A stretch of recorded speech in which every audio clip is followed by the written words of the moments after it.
ரஷ்யாவுடனான வர்த்தகத்தை தொடர்ந்தால் சீனா, இந்தியா மற்றும் பிரேசில் ஆகிய நாடுகள் தடைகளை எதிர்கொள்ள நேரிடும் என நேட்டோ அமைப்பின் பொதுச் செயலாளர் மார்க் ரூட் எச்சரித்துள்ளார்.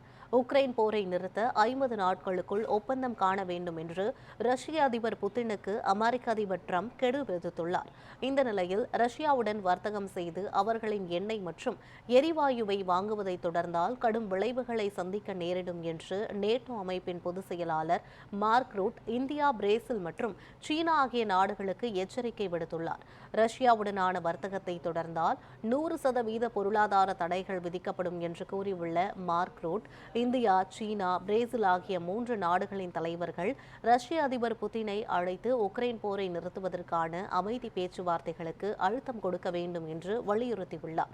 இதனிடையே ரஷ்யாவின் எண்ணெய் வாங்கும் நாடுகளில் முன்னணியில் உள்ள இந்தியாவுக்கு தடைகள் விதிக்கப்பட்டால் கடுமையான பாதிப்புகளை எதிர்கொள்ள நேரிடும் என பொருளாதார நிபுணர்கள் எச்சரித்து உள்ளனர்.